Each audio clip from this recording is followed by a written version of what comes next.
Sejam todos bem-vindos. Quero dizer a você que você fez agora a melhor escolha da vida, que é estudar a palavra do Senhor. A leitura de hoje é 2 Crônicas, capítulo 34 a 36, e esses capítulos vão encerrar a leitura do livro de 2 Crônicas e vai encerrar com uma poderosa sequência. Vamos ler sobre o último grande reavivamento espiritual de Judá, que foi liderado pelo jovem rei Josias, seguido pela queda final de Jerusalém e o início do cativeiro na Babilônia. Os capítulos também mostram que mesmo em tempo de corrupção, Deus honra corações sinceros, mas que a desobediência contínua traz consequências irreversíveis. E é sobre isso que vamos estudar hoje. Mas para isso vamos primeiro pedir a bênção do Senhor. Vamos fazer uma oração. Querido Deus e nosso Pai que estás nos céus, damos graças ao Senhor pelas bênçãos que o Senhor tem derramado sobre nós e principalmente agora pela bênção de poder abrir a Tua palavra em liberdade religiosa, em boas circunstâncias e podermos estudá-la.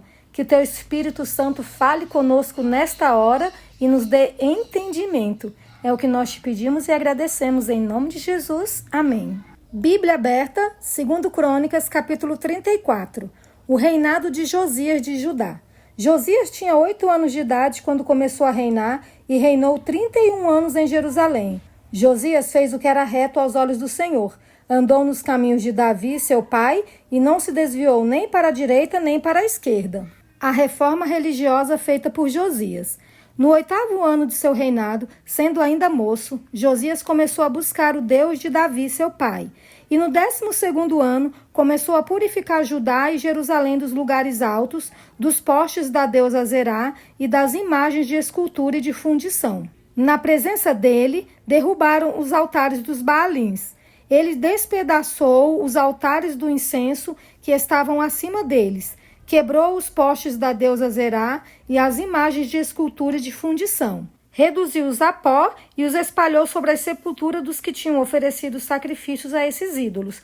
Queimou os ossos dos sacerdotes pagãos sobre os altares deles e purificou Judá e Jerusalém. Fez o mesmo nas cidades de Manassés, de Efraim e de Simeão, até Naftali, por todos os lados no meio das suas ruínas. Depois de derrubar os altares, os postes da deusa Zerá e as imagens de escultura, até reduzi-los a pó, e depois de despedaçar todos os altares de incenso em toda a terra de Israel, Josias voltou para Jerusalém. O rei repara o templo. No 18º ano do seu reinado, havendo já purificado a terra e o templo, Josias ordenou que Safã, filho de Azalias, Maazéias, governador da cidade, e Joá, filho de Joacás, cronista, reparassem a casa do Senhor, seu Deus. Foram até o sumo sacerdote Ilquias e entregaram o dinheiro que tinha sido trazido à casa de Deus e que os levitas, guardas da porta, tinham ajuntado, dinheiro provindo das mãos de Manassés, de Efraim e de todo o resto de Israel, bem como de todo Judá e Benjamim e dos moradores de Jerusalém. Eles o entregaram aos que dirigiam a obra e tinham a seu encargo a casa do Senhor, para que pagassem aqueles que faziam a obra, trabalhadores na casa do Senhor, para repararem e restaurarem o templo. Deram o dinheiro aos carpinteiros e aos construtores, para comprarem pedras lavradas e madeiras para as junções e para servirem de vigas para as casas que os reis de Judá deixaram cair em ruína. Esses homens trabalharam fielmente na obra. Os superintendentes deles eram Jaate e Obadias, levitas dos filhos de Merari, bem como Zacarias e Mesulão, dos filhos dos coatitas, para supervisionar a obra.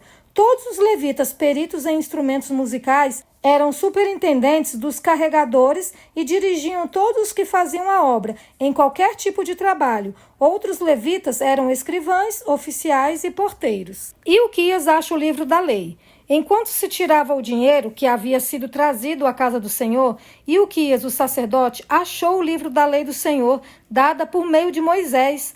Então Ilquias disse ao escrivão Safã: achei o livro da lei na casa do Senhor. Ilquias entregou o livro a Safã. Então Safã levou o livro ao rei e lhe deu o relatório dizendo: tudo o que o Senhor, ó rei, encomendou aos seus servos, eles estão fazendo. Contaram o dinheiro que estavam na casa do Senhor e o entregaram nas mãos dos que dirigem a obra e dos que a executam. E o escrivão Safã acrescentou: o sacerdote Ilquias me entregou um livro. E Safã leu o livro em voz alta diante do rei. Josias manda consultar a profetisa Hulda. Quando o rei Josias ouviu as palavras da lei, rasgou as suas roupas. Então deu ordens a Ilquias, o Aicão, filho de Safã, a Abidom, filho de Mica, e Safã, o escrivão, e a Asaías, servo do rei, dizendo: vão consultar o Senhor por mim e pelos que restaram em Israel e Judá, a respeito das palavras deste livro que foi encontrado, porque é grande o furor do Senhor que se derramou sobre nós, porque os nossos pais não guardaram a palavra do Senhor para fazerem segundo tudo o que está escrito nesse livro. Então Ilquias e os enviados pelo rei foram falar com a profetisa Hulda, esposa de Salum, encarregado das vestimentas da casa do Senhor, filho de Tocate, filho de Arás. Hulda morava na cidade baixa, em Jerusalém. Eles lhe contaram o que havia acontecido, e ela lhes disse: assim diz o Senhor, o Deus de Israel, digam ao homem que os enviou a mim.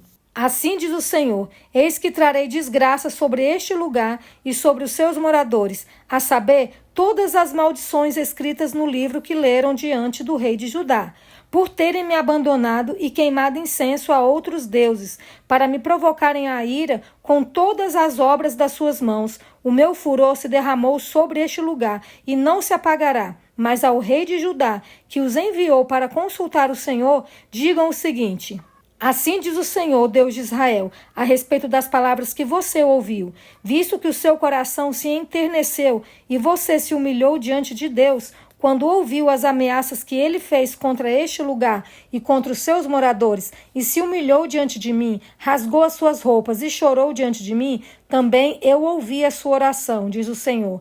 Deixarei que você morra e seja sepultado em paz, e os seus olhos não verão todo o mal que trarei sobre este lugar e sobre os seus moradores. Então eles levaram esta resposta ao rei.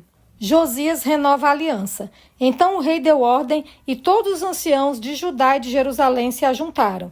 O rei subiu à casa do Senhor e com ele foram todos os homens de Judá, os moradores de Jerusalém, os sacerdotes, os levitas e todo o povo, desde o maior até o menor. E o rei leu diante deles todas as palavras do livro da aliança que havia sido encontrado na casa do Senhor. O rei se pôs em pé no seu lugar e fez aliança diante do Senhor, para o seguir, guardar os seus mandamentos, os seus testemunhos e os seus estatutos, de todo o seu coração e de toda a sua alma, cumprindo as palavras da aliança que estavam escritas naquele livro. Todos que se encontravam em Jerusalém e em Benjamim concordaram com esta aliança, e os moradores de Jerusalém fizeram segundo a aliança de Deus, o Deus dos seus pais. Josias tirou todas as abominações de todas as terras que eram dos filhos de Israel e obrigou todos que estavam em Israel a servir o Senhor, seu Deus. Enquanto Josias viveu, não deixaram de seguir o Senhor, Deus de seus pais. A celebração da Páscoa. Josias celebrou a Páscoa ao Senhor em Jerusalém e eles mataram os cordeiros da Páscoa no 14º dia do primeiro mês. Josias estabeleceu os sacerdotes nos seus cargos e os animou a servirem na casa do Senhor. Disse aos levitas que ensinavam a todo Israel e estavam consagrados ao Senhor: ponham a arca sagrada no templo que Salomão, filho de Davi, rei de Israel, construiu. Vocês não precisam mais carregá-la nos ombros. Agora sirvam ao Senhor, o Deus de vocês, e ao seu povo de Israel. Preparem-se segundo as suas famílias, segundo os turnos de vocês, segundo a prescrição de Davi, rei de Israel, e a de Salomão, seu filho. Ministrem no santuário segundo os grupos das famílias de seus irmãos, os filhos do povo, e que haja para cada grupo uma parte das famílias dos levitas. Matem os cordeiros da Páscoa, santifiquem-se e façam preparativos para que os seus irmãos comemorem a Páscoa, segundo a palavra do Senhor dada por meio de Moisés. Josias deu ao povo, para todos que ali estavam, 30.000 cordeiros e cabritos do rebanho, todos para os sacrifícios da Páscoa, além de 3.000 bois. Tudo isso foi tirado dos bens do rei. Também os seus príncipes fizeram ofertas voluntárias ao povo, aos sacerdotes e aos levitas. E Ilquias, Zacarias e Jeiel, chefes da casa de Deus, deram aos sacerdotes para os sacrifícios da Páscoa 2.600 cordeiros e cabritos e 300 bois. Conanias, os seus irmãos, Semaías e Natanael, e também Asabias, Jeiel e Josabade, chefe dos levitas, apresentaram aos levitas, para os sacrifícios da Páscoa, 5.000 cordeiros e cabritos e 500 bois. Assim se preparou o serviço, e os sacerdotes se puseram nos seus lugares com os levitas, pelos seus turnos, segundo a ordem do rei. Então mataram os cordeiros da Páscoa, e os sacerdotes aspergiam o sangue recebido das mãos dos levitas, que tiravam a pele dos animais. Puseram de parte o que era para os holocaustos e o deram ao povo, segundo os grupos das famílias, para que estes o oferecessem ao Senhor, como está escrito no livro de Moisés, e assim fizeram com os bois. Assaram o cordeiro da Páscoa no fogo, segundo o rito. Cozinharam as ofertas sagradas em panelas, em caldeirões e em frigideiras, e as repartiram entre todo o povo. Depois os levitas prepararam o que era deles e dos sacerdotes. Porque os sacerdotes, filhos de Arão, se ocuparam até a noite com o sacrifício dos holocaustos e da gordura. Foi por isso que os levitas prepararam o que era deles e dos sacerdotes, filhos de Arão. Os cantores, filhos de Asaf, estavam nos seus lugares, segundo o mandato de Davi, de Asaf, de Emã e de Gedutum, vidente do rei. Também os porteiros estavam junto aos portões, não necessitaram abandonar o seu serviço, porque os seus irmãos, os levitas, preparavam o necessário para eles. Assim se estabeleceu todo o serviço do Senhor naquele dia, para celebrar a Páscoa e oferecer holocausto sobre o altar do Senhor, segundo o mandato do rei Josias. Os filhos de Israel que estavam presentes celebraram a Páscoa naquele tempo e a festa dos pães sem fermento durante 7 dias. Nunca se celebrou uma Páscoa como esta em Israel desde os dias do profeta Samuel, e nenhum dos reis de Israel celebrou uma Páscoa como esta que Josias celebrou com os sacerdotes e levitas, e com todo o Judá e Israel que estavam ali, e com os moradores de Jerusalém. Foi no 18º ano do reinado de Josias que foi celebrada esta Páscoa. A morte de Josias. Depois de tudo isto, quando Josias já tinha restaurado o templo, o rei Neco do Egito subiu para guerrear em Carquemias, junto ao rio Eufrates, e Josias saiu para lutar contra ele. Então Neco mandou mensageiros a ele, dizendo: "O que você tem contra mim, rei de Judá? Não venho contra você desta vez, mas contra o reino com o qual estou em guerra. E Deus disse que me apressasse. Para de se opor a Deus, que está comigo, para que ele não o destrua." Mas Josias não voltou atrás. Pelo contrário, se disfarçou para lutar contra ele. Não deu ouvidos às palavras que Neco lhe havia falado da parte de Deus, e foi lutar no vale de Megido. Os flecheiros atiraram contra o rei Josias. Então o rei disse aos seus servos: "Tirem-me daqui, porque estou gravemente ferido." Seus servos o tiraram do carro de guerra, levaram-no para o segundo carro que ele tinha e o transportaram para Jerusalém. Ele morreu e foi sepultado nos túmulos de seus pais. Todo o Judá e Jerusalém prantearam Josias. Jeremias compôs uma lamentação sobre Josias, e até o dia de hoje todos os cantores e cantoras, nas suas lamentações, se têm referido a Josias. Isso se tornou um costume em Israel, e essas lamentações estão escritas no livro das Lamentações. Quanto aos demais atos de Josias e às suas obras de misericórdia, segundo está escrito na lei do Senhor, e aos seus atos, tanto os primeiros como os últimos, está tudo escrito no livro da história dos reis de Israel e de Judá. O reinado de Joacás de Judá. O povo da terra tomou Joacás, filho de Josias, e o fez rei em lugar de seu pai em Jerusalém. Joacás tinha 23 anos de idade quando começou a reinar e reinou 3 meses em Jerusalém. Porém, o rei do Egito o depôs em Jerusalém e impôs à terra um tributo de 3.400 quilos de prata e 34 quilos de ouro. O rei do Egito colocou Eliaquim, irmão de Joacás, como rei sobre Judá e Jerusalém, e mudou o nome dele para Jeoaquim. Mas Neco levou Joacás, irmão de Eliaquim, para o Egito. O reinado de Jeoaquim de Judá. Jeoaquim tinha 25 anos de idade quando começou a reinar e reinou 11 anos em Jerusalém. Fez o que era mal aos olhos do Senhor, seu Deus. Nabucodonosor, rei da Babilônia, veio contra ele, amarrou-o com correntes de bronze para levá-lo para a Babilônia. Nabucodonosor levou também alguns dos utensílios da casa do Senhor para a Babilônia, onde os colocou no seu templo. Quanto aos demais atos de Jeoaquim, as abominações que cometeu e aos mais que se achou nele, está tudo escrito no livro da história dos reis de Israel e de Judá.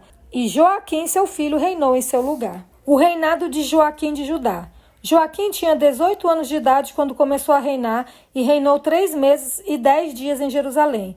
Joaquim fez o que era mal aos olhos do Senhor. Na primavera do ano, o rei Nabucodonosor mandou levá-lo para a Babilônia, com os mais preciosos utensílios da casa do Senhor, e constituiu Zedequias, irmão de Joaquim, rei sobre Judá e Jerusalém. O reinado de Zedequias de Judá.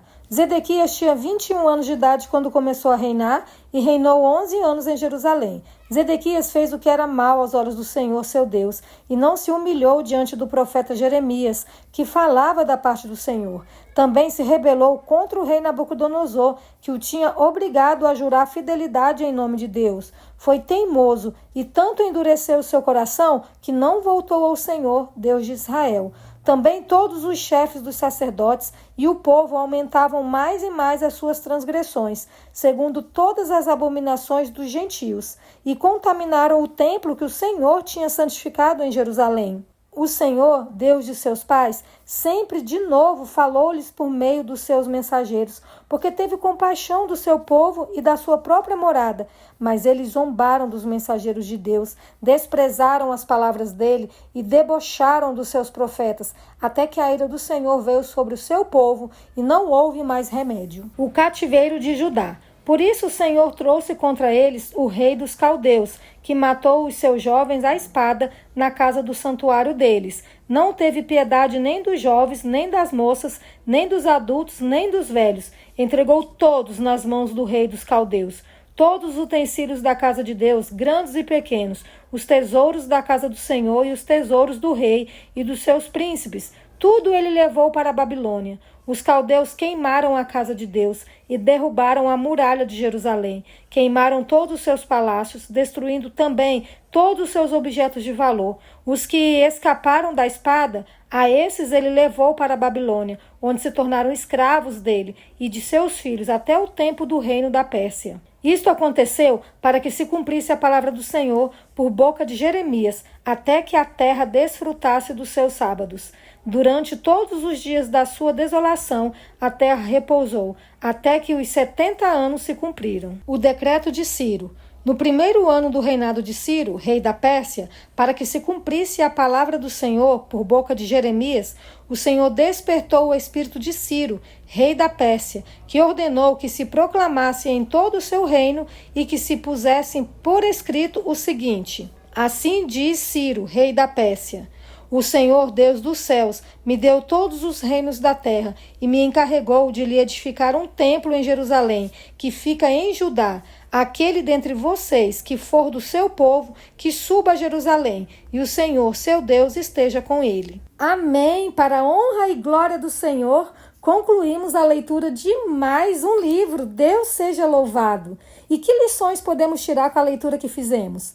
Quando alguém busca a Deus com sinceridade, ele responde com misericórdia, mesmo em meio a uma geração corrompida. Mesmo os fiéis precisam discernir os tempos e ouvir as advertências. Uma decisão fora do tempo pode interromper uma história brilhante. Que Deus nos dê sabedoria, que Deus abra os nossos ouvidos para ouvirmos as advertências de Deus e abra os nossos olhos para vermos qual é a vontade do Senhor para nós. Que Deus abençoe a sua vida, que Deus abençoe a minha vida e que amanhã possamos estar aqui firmes novamente para iniciarmos a leitura de um outro livro para a honra e glória do Senhor. Fiquem todos com Deus.